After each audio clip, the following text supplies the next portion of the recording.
Hey, everybody, and welcome to another deep dive. You know how much we all love to analyze pop culture, and today we're going to be talking about how the show Friends can help us learn more about the language of love. It's really fascinating how Friends can be so insightful. It really is. And you know what else is amazing? The fact that even though it's a 90s sitcom, the language of love, those are things that haven't really changed that much. Yeah, it's timeless. So let's get started with probably the most iconic couple on the show, Ross and Rachel. The on again, off again couple. Yes. What is it about their dynamic and their language, particularly surrounding that whole break thing, that makes them so endlessly fascinating? Well, that whole debate, we were on a break, it really comes down to how Ross and Rachel individually define what break means. Mm-hmm. And, for Ross, break equals break up. I can do whatever I want. Right. But for Rachel, it's more of a pause. Yeah. We're still together, but we just need a little space. So it's not just about one word. It's about their communication styles in general. Right, because just one word can cause so much chaos. Absolutely. But it really shows a deeper problem in how they communicate because they haven't really clearly defined what they both mean by taking a break. Do you think it goes even beyond that? Oh, for sure. Because they use language so differently. Yes. Like, Ross is always so formal, and Rachel is a lot more spontaneous. Exactly. Like, remember that time Ross was trying to impress Rachel with his knowledge of unagi? Oh my gosh, yes. Yes. And she just thought he was being weird. Exactly. They're speaking totally different love languages. So their vocabulary and their communication style is just totally different. Yeah, and it just causes so many misunderstandings. Interesting. So what can we really learn from Ross and Rachel? Well, it's not just about big fights like the whole break debacle. It's about the little ways they use language every day. Wow. So Friends is like a goldmine of examples. Yes. It teaches us vocabulary, grammar, and just overall how we communicate. That's awesome. Okay, so we've talked about Ross and Rachel. Let's move on to a different couple. One that maybe isn't as epic, but definitely has their own awkward charm. Yes. Rachel and Joey. Oh yeah, that's a good one. What can we learn from them? They really show us how tricky it can be to go from friends to something more. Ah. And all the vocabulary that comes with that. Oh, I remember that first kiss. Oh, yeah. It was so awkward. You could just feel the tension through the screen. It really makes you wonder, can men and women really just be friends? That's a great question. And Rachel and Joey really used a lot of humor to get through those uncomfortable moments. Like when Joey was like, I'm so bad at this after that kiss. Yes. Ah. And it was super cringy, but kind of sweet too. So humor is a big part of their love language. Definitely. It's a way to get through those tough conversations. Okay, let's move on to a more mature couple.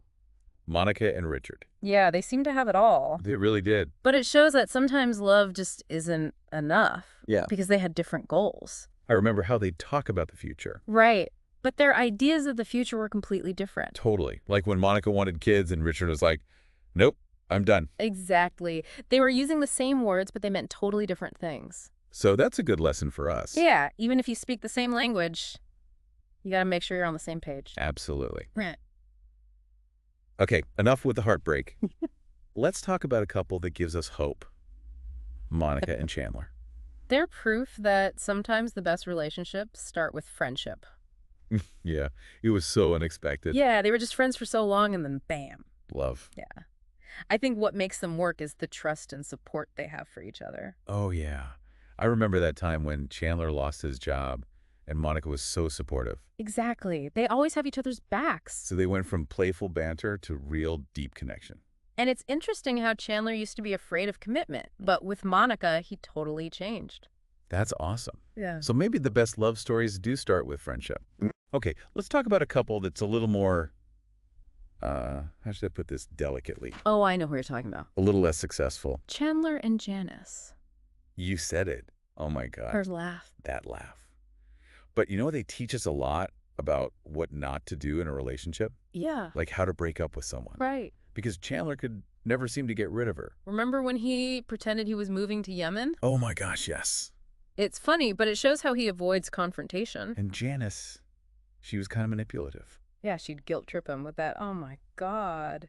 So their communication was not good. Not at all. It's like they were speaking different languages of dysfunction. Totally. Okay, I think we need a palate cleanser after that one. Let's talk about Phoebe and Mike. Yes.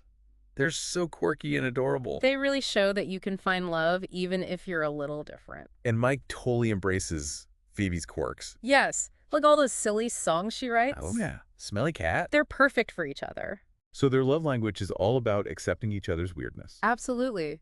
Remember when Mike proposed and called her his crazy, beautiful weirdo? Oh my gosh, that was so sweet. So they teach us that it's okay to be yourself in love. Okay, I'm feeling all warm and fuzzy inside after talking about Phoebe and Mike. That was a great way to wrap up this part of our deep dive. We really covered a lot. We did. We talked about breakups, makeups, awkward moments, and everything in between. And we learned a lot about how language shapes our relationships. And you know what? I think we've just scratched the surface. There's so much more to explore. So stay tuned for part 2, where we'll go even deeper into the world of friends and the language of love.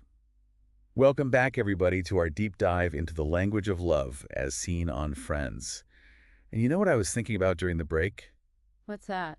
It's not always about what the characters say, it's how they say it. You're so right. Like all those little looks and gestures and pauses. You know what I'm talking about. Yes, nonverbal communication is such a big part of it. It's huge. Yeah. It adds a whole other layer of meaning. Exactly, like when Ross would get all nervous and his voice would get high. Oh yeah, whenever Rachel walked into the room, It was so obvious he was in love. but he didn't have to say it. Right. His body language said it all. Friends is full of those little moments. It really is. Those subtle cues really bring the characters to life. And I think that's why we connect with them so much. Because we're not just listening to the words. We're picking up on all those little nuances. And that makes us feel like we're part of the group. So what can we learn from this? Well, by paying attention to those nonverbal cues, we can become better communicators ourselves. Oh, I like that. Yeah, think about it. How many times have you totally misread a text message? Oh, all the time. Because you couldn't hear the person's tone or see their face. Exactly. So nonverbal communication really matters. It really does. It gives us so much more information. It's like adding a whole new dimension to the conversation. Exactly. So Friends is teaching us to be more aware. More mind. Yes, not just of what we say, but how we say it. That's a great point. Oh.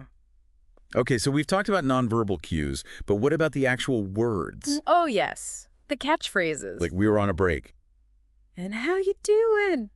Those phrases have become part of our everyday language. They really have. But they're not just funny lines. There's actually a deeper meaning. Yeah, they tell us a lot about the characters. Like what? Well, take Joey's how you doing. Oh, yeah. It's more than just a greeting. It's his signature move. Exactly. It's how he flirts. Interesting. And then Chandler with all his sarcasm. Oh, yeah. He's always making jokes. But it's his way of hiding his true feelings. So his language is a shield. Yeah, a way to protect himself. That makes sense. What about Monica? Well, she's always so in control. Oh, yeah. She loves to be right. And her language reflects that. So even her grammar is perfect. Exactly. She's very precise. It's amazing how much language reveals about us. It really is. Yeah. And that's what makes Friends so fascinating. Because it's not just a sitcom. It's a study of human nature. I was reading an article the other day about how Friends is a great tool for learning English. Oh, that's so true. Because the language is so natural. Yeah, it's everyday conversation. And it's full of slang and idioms. It's like a crash course in American culture. So Friends is basically educational. It is. Okay, so how can we apply all this to our own lives? By being more aware, Uh-huh. pay attention to the little things Like the tone of voice. and body language. And don't be afraid to experiment. Yeah, try out different ways of communicating. Find what works for you. Exactly. It's like finding your own love language. So basically, we're all on a quest to communicate better. We are. And Friends is our guide. It's showing us the way. Okay, I'm ready for more insights. Yeah, What else can we learn from Friends? let's find out. Okay, so we've talked about all the ways Friends can give us insights into, love and relationships and communication. But what about actually learning English? Like, can watching Friends actually help someone become more fluent? I think it absolutely can. Really? Yeah, because it's like total immersion. Okay. You're surrounded by the language. It's just absorbing it. Exactly. Yeah. And it's not like studying a textbook. It's fun. It's enjoyable. Yeah, and when we enjoy something, we learn it better. That's so true. Like, I can quote so many lines from Friends. Probably without even realizing it. Exactly. It's just ingrained in my brain. Mm. But can it really help with things like pronunciation? Oh, definitely. You're hearing different accents, Uh-huh. different rhythms, different ways of speaking. It's like training your ears. Exactly. And you get used to the flow of conversation. Yeah, like how to interrupt, how to agree, how to tell a story. All those little things that make a conversation sound natural. Okay, so let's say someone is brand new to Friends. Where should they start? Just dive in. Pick an episode and go. Okay, Don't worry about understanding every word. just get the gist. Exactly. Yeah. And use subtitles if you need to. Oh yeah, good point. They can be really helpful. But don't rely on them too much. Right. Try to listen without them as much as possible. Challenge yourself. Yeah. And don't just passively watch. Get involved. Yes. Pause the show. Repeat phrases out loud. Try to imitate the actors. So basically do a Phoebe Buffet impression. Hey, whatever works. The point is to make it fun. That's what Friends is all about. Exactly. It's entertaining and educational. And it's given us so much to talk about. It really has. We've gone deep into the language of love. We've analyzed those iconic characters. And we've learned a lot about communication. So as we wrap up this deep dive, what's the one thing you want our listeners to remember? I think the biggest takeaway is to just embrace the joy of language, Yeah. whether you're learning a new language or just trying to communicate better. There's always something to discover. Exactly. And sometimes those aha moments come from the most unexpected places, Yeah. like a sitcom about 6 friends in New York. That's a great point.